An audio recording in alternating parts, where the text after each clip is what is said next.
Rating agencies होती है ना, ये जो बॉलीवुड में पुलिस दिखाते हैं कि सब कुछ हो जाए उसके बाद एंड में पुलिस आती है, कि लास्ट एक्शन जो होता है, कई बार हमारी भी चर्चा हुई है, वो रेटिंग एजेंसी का होता है। बट इस बार हमने ऐसा नहीं देखा है। 12 साल पहले एस&पी ने किया था, उसके बाद फिच ने किया है, मूडीज ने अभी तक नहीं किया है। तो क्या ये जल्दबाजी है फिच की तरफ से? हाँ, इस बार ऐसा लग रहा है कि बॉलीवुड की पुलिस की तरह नहीं, स्कॉटलैंड यार्ड की तरह या मुंबई पुलिस की तरफ पहले समय से पहले पहुंची। हाँ, समय से पहले कह सकते हैं। हालांकि पुलिस समय से पहले तो नहीं पहुंचती, अनलेस कि अनटिल उन्हें पता है कि कौन कर रहा है, क्या कर रहा है। लेकिन इस बार लग रहा है फिच ने डाउनग्रेड करने में थोड़ी सी जल्दबाजी की, थोड़ी सी जल्दबाजी की। और क्यों की है वो?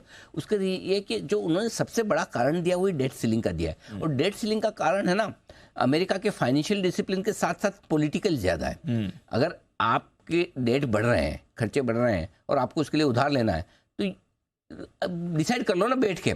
डिसाइड सारा करते हैं, हर बार करते हैं। तो अगर समझिए 31 दिसंबर की डेट है, जहाँ डेडलाइन खत्म हो रही है, तो उस दिन क्यों नहीं डिसाइड करते हैं? 3 महीने तक आप क्या कर रहे हो? मीटिंग कर रहे हो, खींचातानी कर रहे हो। तो ये पॉलिटिकल कारण ज्यादा है डाउन।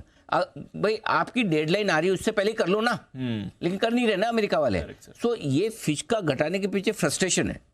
अब बहुत सारे लोग ये बोलते हैं कि पॉलिटिकल रीजन भी हो सकता है, फिच का आउटलुक कोई किसी और पॉलिटिकल कनेक्शन से हो सकता है, किसी और का किसी और से हो सकता है, आई डोंट नो उसके क्या कनेक्शन है। बट इसमें कोई डाउट ही नहीं कि जो कारण सबसे पहले उन्होंने दिया डेट सीलिंग का, इसका मतलब क्लियर कट है कि पॉलिटिकल कारण ज्यादा है बजाय फंडामेंटल के। और फंडामेंटल कारण क्यों कम है उसका बता दूं। पिछले साल ऑलरेडी फिच ने वैसे तो आउटलुक नेगेटिव किया था, सॉरी नेगेटिव से बढ़ाकर स्टेबल किया था, ठीक है। फिच का आउटलुक नेगेटिव था और उसको स्टेबल किया, यानी कि आउटलुक एक नॉच बढ़ा है। तो फिर अचानक से डाउनग्रेड कैसे? डाउनग्रेड करने के पहले आप ये तो बोलते कि आउटलुक मेरा फिर से नेगेटिव हो गया। करेक्ट भाई ये ऐसा है ना कि आपको टर्न लेना है, करेक्ट सर, तो अचानक ऐसे ही टर्न ले लोगे? इंडिकेटर तो दोगे ना। करेक्ट। या तो अचानक से चीज बहुत ज्यादा खराब हो जाए। तो ऐसा कौन सा डेट सीलिंग का संकट अभी आया है? डेट सीलिंग का संकट तो आके चला भी गया। करेक्ट।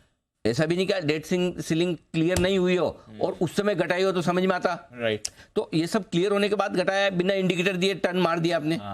तो इसका मतलब क्लियर है कि आपने आउटलुक नेगेटिव से स्टेबल किया और फिर घटाया, तो मामला ठीक नहीं है, जल्दबाजी है। दूसरा, यूएस की जीडीपी मजबूत आ रही है, 2.4%, उम्मीद से ज्यादा।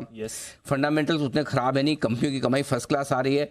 अनएम्प्लॉयमेंट, बेरोजगारी, जो अमेरिका में सबसे महत्वपूर्ण आंकड़ा देखा जाता है, बेरोजगारी रिकॉर्ड निचले लेवल पर है, लोगों को नौकरियां हैं। तो फिर क्या खराब है भी नहीं। 2008 का फाइनेंशियल क्राइसिस इतना बड़ा हुआ था लेमन का, तब डाउनग्रेड नहीं हुआ, तो अब क्यों?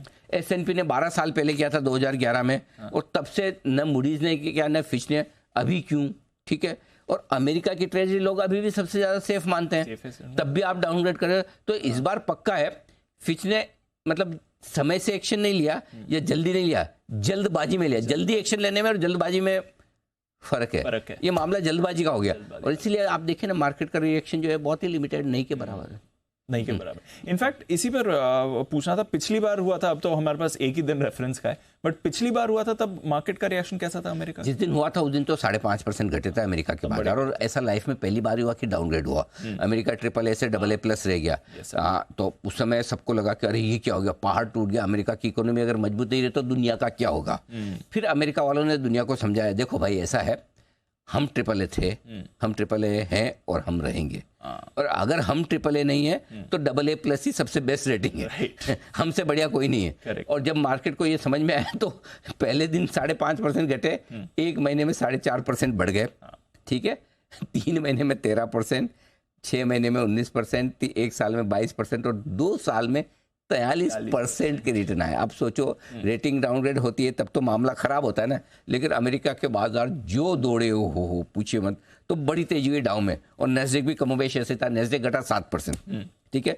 फिर 3 महीने में 16% बढ़ गया, 6 महीने में 24%, साल भर में 28% और 2 साल में 55% की तेजी हुई है। सो अमेरिका ने ये S&P के डाउनग्रेड के बाद ये समझा दिया कि कोई बहुत डरने घबराने की जरूरत नहीं है। अगर रेटिंग हमारी AA+ है तो हम ही बेस्ट है। एक तरह से डाउनग्रेड ने बॉटम बना दिया। हाँ, मतलब डाउनग्रेड का मतलब मार्केट जनरली बॉटम बनाने की कोशिश कर देता है। ये कम से कम पिछली बार के एक्शन से तो समझ में आया था।